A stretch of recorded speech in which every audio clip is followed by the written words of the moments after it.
Hello and welcome to another LEGO Star Wars mock showcase review. This is the mock that I've called Do It. Why I've called it Do It is obvious enough as it is, but it will become more obvious later on in the showcase. Now this mock of course depicts the scene from the beginning of Revenge of the Sith, Star Wars Episode 3, where Obi-Wan Kenobi and Anakin battle Dooku, who's about to get the chop. And a bit of a sore head. So you can see here, we've got the entire deck of the Invisible Hand, or not the entire deck, but this entire room. I'm not exactly sure what the part of this room is, it's just where they go to fight. It's got a big chair in it. So what I can do is I will run you through all of the fun details of this mock, because there's a lot going on here. I'd say in total this mock took me about a month and a half to make. Now that wasn't me fully spending all my time on this mock. I was doing other things on the side and I did spend a lot of time waiting for parts. But there were a lot of parts of this mock, specifically one bit, which I will get onto, that took me a lot of building and rebuilding and breaking down and reworking, trying to find a solution. You can't see that bit from this angle just now. But when I showcase it, you'll see. Okay, so starting front and center, you can see we've got the door here. This door does not open because it's built flat in. I believe in the actual scene this was an open hallway. The door is also not particularly accurate to the scene because the door is open at the time and therefore I cannot see what is on the detail, so I just had to make a guess. But I'm quite happy with how it looks overall. This entire front door section probably could have been a little bit built better by me. It's a bit more curved in the actual film, but we're not going for 100% detail accuracy. You know exactly what scene it is when you look at it, so I think that's fair enough. Most of this wall is built by snot, or at least the door is. The other bits go in all different directions. Like, these two side panels are snot. The door is snot, but that little bit with the black bars in there, that is just built. I think half of it's built upside down. There's a lot of intricacies going on in this back wall. We can go on to more of that later. As I mentioned before, there's a bunch of different greeblings going on everywhere. You can see there's pipes all up in the roof up there, along with ingots and some other interesting pieces. I found these large sand blue Technic bricks. I believe they were on the Ninjago City Gardens, but they were quite cheap on Bricklink for some reason, so I bought 2 of them. Yeah, I just thought they gave some interesting Star Wars texture into the mix, so I thought, why not include them? On the edge here, you will also see a small control panel.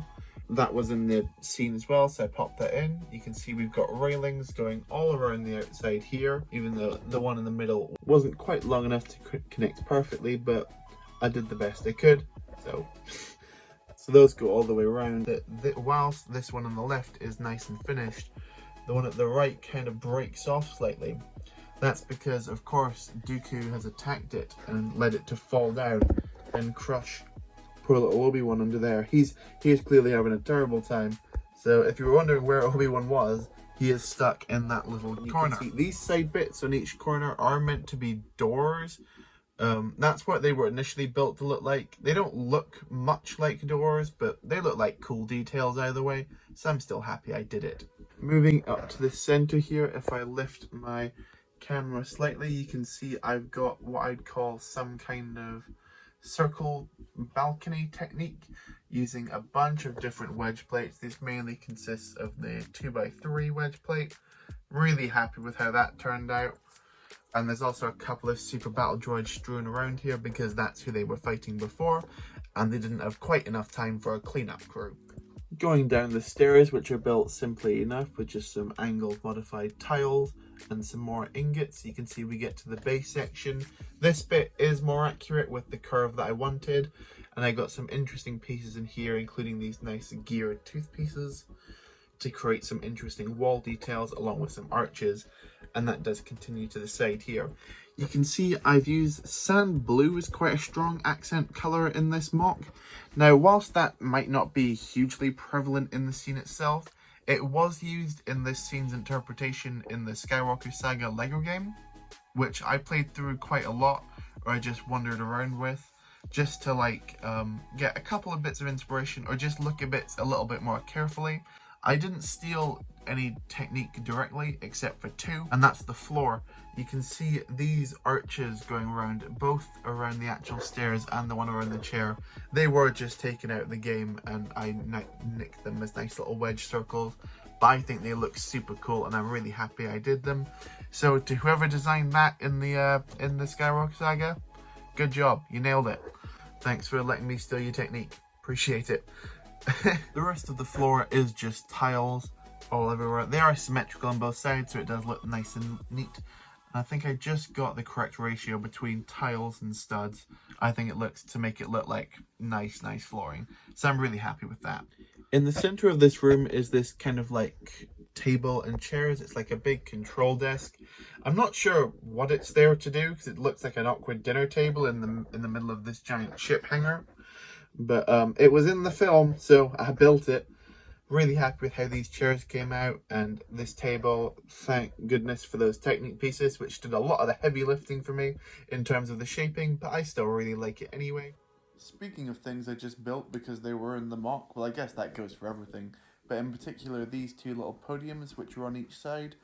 You can see I've got two here, no idea what the one in the front does, but the one behind has a bunch of, if I just pull this one off here, you can see it's got a bunch of different little control panels in it, going around in a nice circle with some fun techniques going on there. And then the other bigger one is just basically built with a bunch of Travis bricks. But yeah, I think that looks really cool as well, and super happy with how these turned out. Then we get to the star of the show, good old Palpy in his chair. So you can see it goes right around there with a couple of stickers. I used a couple of stickers throughout this mock, not like a crazy amount, but like I like to use stickers every now and again. I think they add quite a lot. If I spin this around, you can see we've got Palpatine in this chair. Another custom design this chair. Everything in this mock is a custom designed by me, bar those two circles which I mentioned before. You can see we've got Palpatine. He's having a smiling time because he's happy because he's about to get a new little apprentice over there. So you can see he's sat in the chair. You might notice that he's held in by handcuffs because of course in the scene he was like strapped to this chair. Of course I would prefer these if they were in like trans blue.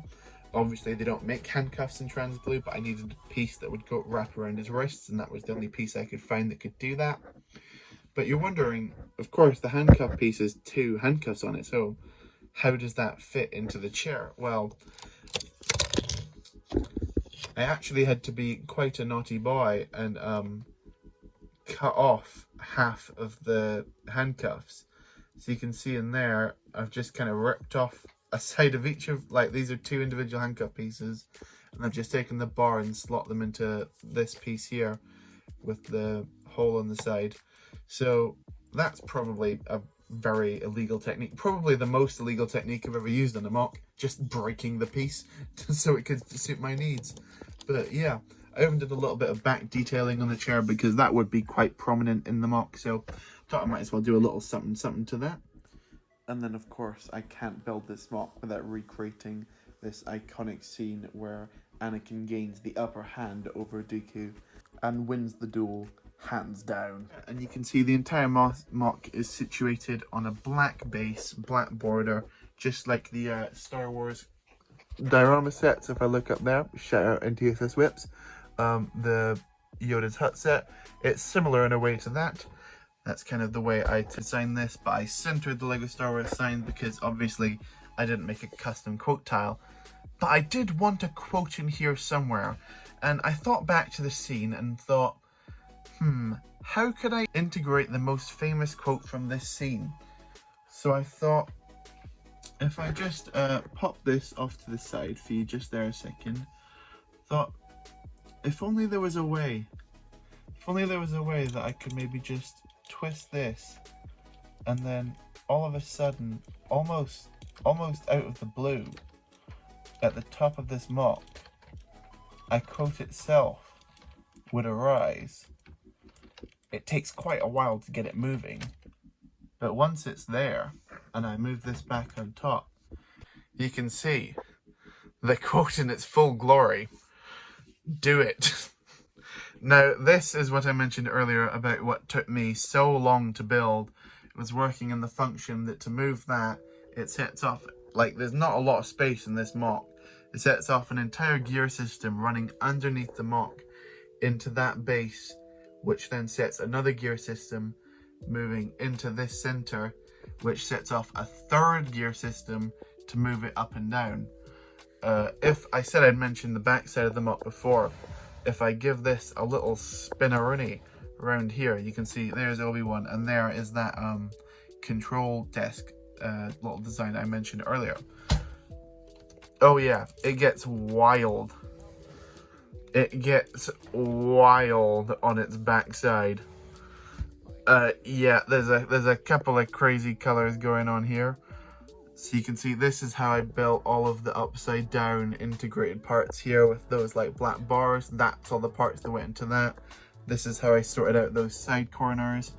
And of course we've got a danger moving parts sign, because this is, well, I guess an easier way to showcase the sign moving up and down. I did make kind of like a cheater system for me to display at the actual convention, just to make it a bit easier for me. Move this sign up and down. It can fit nicely and hide behind the wall, or it can be displayed all the way up to its full height and glory up there. But there you have it. There is my full MOC showcase of the Duel on the Invisible Hand, or my Do It MOC. I don't know what I'm going to title it, because there's a couple of different ways I could go, but I'm still super happy with how this came out, and I hope you liked it as well. If you want to see more of this MOC, there is a way that can be done. I have filmed a video. I've basically filmed the entire process of me building this MOC, not in the same way of or style that I did Camino in, or I'm currently doing Morak in, which is coming back, by the way. Morak will be returning sooner than you think. Not in like a weekly building style, but I've kind of just recorded it all as one big video. The issue is that I'm currently like halfway through editing that video, and it's already looking at like being over 40 minutes long. So if you want to see a 40-minute long video of how this MOC was built, let me know and I can post it. Or if not, or if there's not even point finishing the edit on that, also let me know that, so I don't waste my time and can bring you different types of videos. But that's it for this MOC. If you liked it, like the video, that's what the like button's there for. Comment if you'd like to see that 40-minute video, or just what you liked the most about this MOC, because I'm really happy with how it came out overall. And subscribe if you're new to see more LEGO Star Wars MOCs from me on a semi-regular basis. Thank you so much for watching the video. I really do appreciate it. And oh no, wait, I'm gonna go back. I'm gonna change my last bit. And if you're thinking about pressing the subscribe button, I'd suggest that you do it. Thanks for watching. That was so bad.